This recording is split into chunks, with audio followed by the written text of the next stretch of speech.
Good morning मेरे future IITians.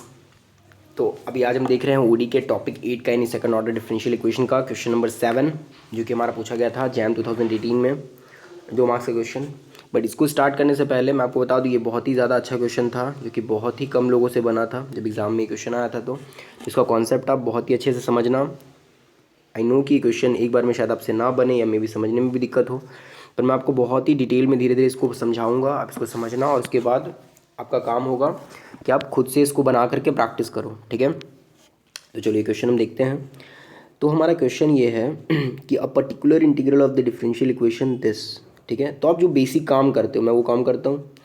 Particular integral निकालने के लिए आप क्या करते थे, पैसे लिखते थे 1/d2 को लिखते थे d², इसको लिखते थे 3d n+2 और ये लिखते थे e⁻x। ये क्यों आता था ये आपको बहुत अच्छे से पता है ऑलरेडी, कि यहाँ पे आप ऐसे लिखते थे d डबल डैश को t² एज ऑपरेटर यूज़ होता है, ये तो d²y+3dy+2। मैं साथ में आपको कॉन्सेप्ट भी देते चल रहा हूँ ताकि आपको ऐसा ना लगे कि मैथ्स में भी कुछ रटना पड़ रहा है। अभी तक आप एसएसटी तो रटते आए ही थे, आपको लगेगा मैथ्स में भी रटना पड़ रहा, तो ये ना हो। तो ये होगा, फिर तो y का वैल्यू हमारा क्या आएगा e⁻x, मतलब ये इसमें कन्वर्ट हो जाएगा 1/this। तो इसीलिए हम ऐसे लिखते हैं ये वाला चीज़। तो ये आई थिंक क्लियर हो गया होगा। अब हम देखते हैं कि अब हम लोग इसको आगे कैसे सॉल्व करेंगे, ठीक है। तो ये आगे कैसे सॉल्व होगा, तो अब देखो कैसे सॉल्व होगा। इसके आगे हम लोग को पता है कि इसको हम लोग ब्रेक कर सकते हैं क्वाड्रेटिक इक्वेशन को। तो इसे क्या लिख सकते हैं, सिंपली d+1 और d+2। अब प्रोडक्ट करके देखना यही आएगा। और जैसे ये चीज़ आता है इसके बाद आपके माइंड में क्या आता है कि इसे हम अगर ब्रेक कर पाएँ, क्योंकि डायरेक्टली इसको इस तरह सॉल्व करना थोड़ा मुश्किल है, तो हमें पता है कि हम पार्शियल फ्रैक्शन से ब्रेक करते हैं। जब भी इस फॉर्म में होती है पार्शियल फ्रैक्शन बहुत ही ज़्यादा ईजी होता है। कैसा होता है इसका, डायरेक्ट माइनस। क्यों, क्योंकि आप जब एलसीएम लोगे दोनों का, आपको पता है d+1 इंटू d+2 आएगा, तो ये इधर चला जाएगा, ये इधर चला जाएगा। तो देखो d+2 में से d+1 माइनस होगा तो 1 बचेगा, एक का ही डिफरेंस है, तो 1 इतना आ जाएगा। तो इसलिए ये लिख सकते हैं। यहाँ तक आपका आई थिंक क्लियर होगा, ठीक है। अब इसके बाद हमें इसे 2 पार्ट में स्प्लिट करके बनाना है। तो देखते हैं 2 पार्ट में कैसे स्प्लिट करेंगे और कैसे इक्वेशन बनेगा। तो हमारा क्या आया था, पर्टिकुलर इंटीग्रल 1/d+1 और बाहर में था e⁻x, तो मैंने ऐसे लिख दिया। और फिर क्या आया था 1/d+2, फिर e⁻x, ठीक है। यही था, आपने देखा ऐसे। तो हम ये लिख देंगे यहाँ पे e⁻x। तो अब हम पहले इसको सॉल्व करते हैं फिर इसको करेंगे, ऐसे करते हैं। तो अब चलो मैं इसे सॉल्व करना है 1/d+1 e⁻x। देखो मैं आपको यहाँ पे बहुत ही अच्छे से कॉन्सेप्ट दे रहा हूँ, आपको याद होगा।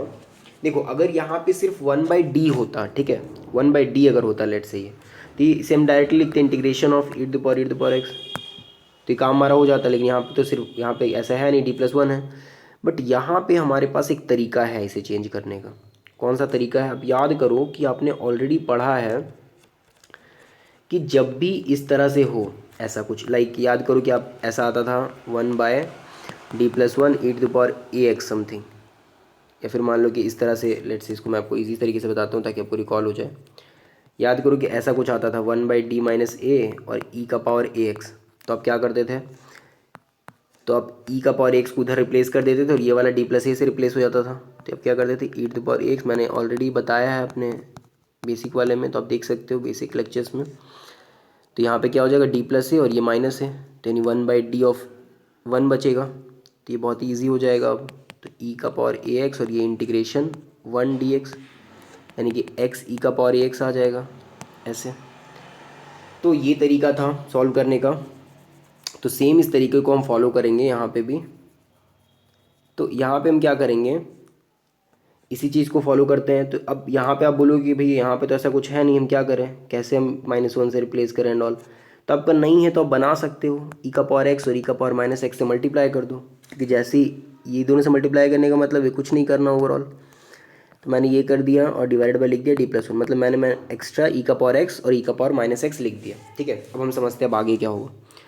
अब हमें पता है कि अगर हम इसको हटाएं सिर्फ, तो वैल्यू यहाँ पे क्या है -1, तो ये d-1 से रिप्लेस हो जाएगा। यहाँ पे जो वैल्यू होता है उसके प्लस कोफिशिएंट से हट जाता है। जैसे कि अगर इसको अगर हटाएं इस साइड करें तो क्या होगा इस साइड करने का मतलब क्या है कि एक्चुअली इसका काम हो गया, यानी कि ये जो हमें इंटीग्रेट करना था ये हो चुका है ऑलरेडी।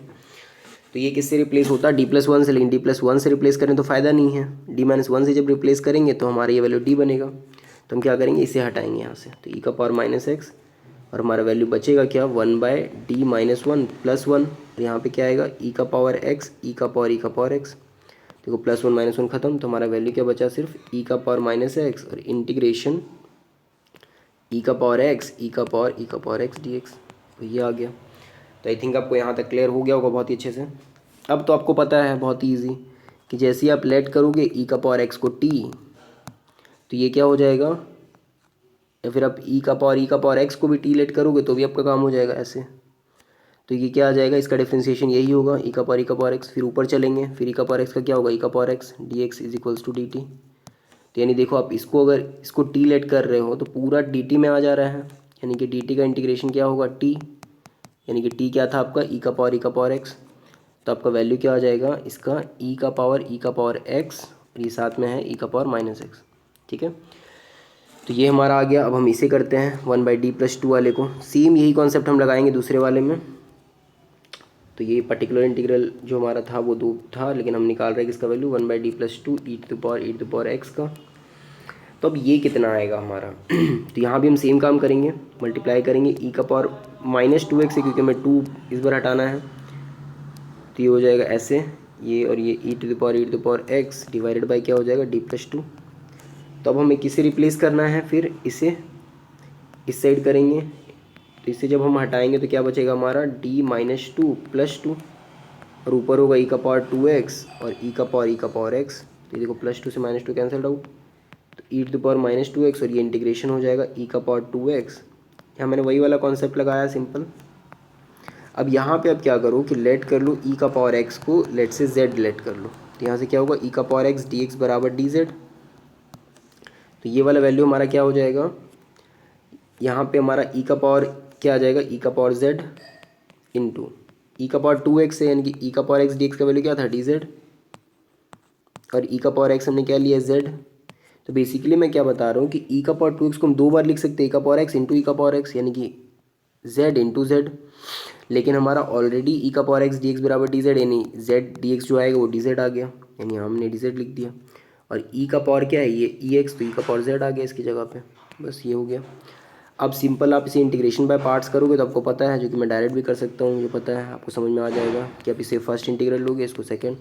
तो अब जैसे z को अगर बाहर करोगे, इसको इंटीग्रेट करोगे तो e का पावर z आएगा, और माइनस फिर क्या होगा नेक्स्ट, फिर आप क्या करोगे कि ये वाला इसे डिफ्रेंशिएट करोगे तो 1 आएगा, e का पावर z का इंटीग्रेशन e का पावर z, अगेन आप इंटीग्रेट करोगे तो e का पावर z।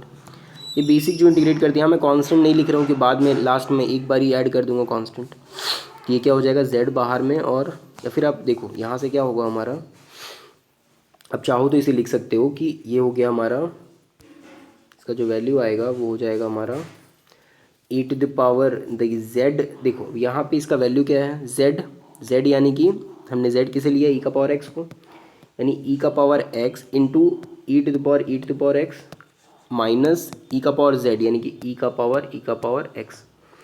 ये हो गया हमारा फर्स्ट वाला का। और हमारा सेकंड क्या आया था हम देख लेते हैं, जो इससे पहले हमने निकाला था, ये हमारा पर्टिकुलर इंटीग्रल का 2 आया था इंटीग्रेशन में, आपको बता देता हूँ।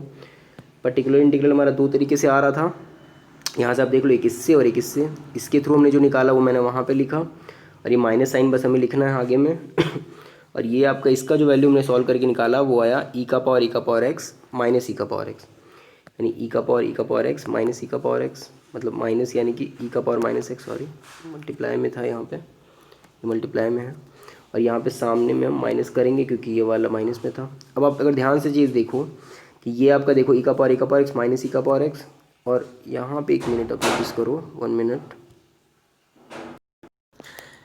तो यहाँ पे हम एक छोटा सा चीज़ लिखना भूल रहे हैं। यहाँ पे आपको याद होगा जब यहाँ हम इंटीग्रेट करते मैंने सिर्फ इंटीग्रेशन का वैल्यू लिखा है, यहाँ पे लास्ट में e का पावर -2x भी आया था, क्योंकि आपको याद होगा ये d+2 था, तो e का पावर -2x e का पावर 2x, और यहाँ e का पावर x था। तो जब मैंने इसे इधर साइड किया था तो यहाँ पे e का पावर -2x, तब जा करके इंटीग्रेशन बना था e का पावर 2x e का पावर x का। तो इसका इंटीग्रेशन वैल्यू हमारा यहाँ पे आया ये वाला, और ये e का पावर -2x ये वाला है, ठीक है। तो ये हमने लिख दिया।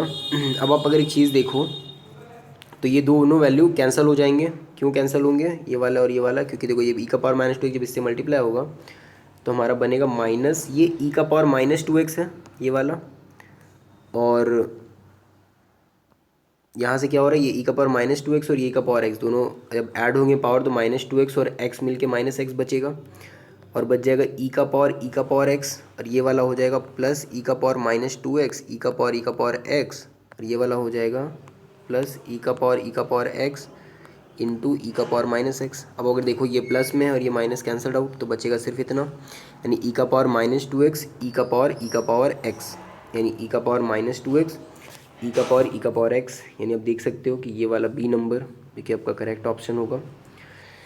तो ये मैंने आपको बहुत ही डिटेल में अच्छे से समझाया, आई होप आपको ये समझ में आ गया होगा। मैंने क्या किया, सबसे पहले पर्टिकुलर इंटीग्रल के लिए ऐसा लिखते मैंने लिख दिया, इसे इस तरह से ब्रेक किया, ब्रेक करके मैंने इसे पार्शियल फ्रैक्शन से ब्रेक किया, फिर मैंने इसको इंटीग्रेशन को सॉल्व करने के लिए बस एक कॉन्सेप्ट या ट्रिक आप बोलूँ वो लगाया कि e का पावर x और e का पावर -x से मल्टीप्लाई किया, ताकि जब हम इसको इधर रिप्लेस करें तो ये d-1 से रिप्लेस हो जाए और वैल्यू हमारा इंटीग्रेट हो जाए। तो आई होप आपको ये समझ में आ गया होगा। चलो, थैंक यू सो मच।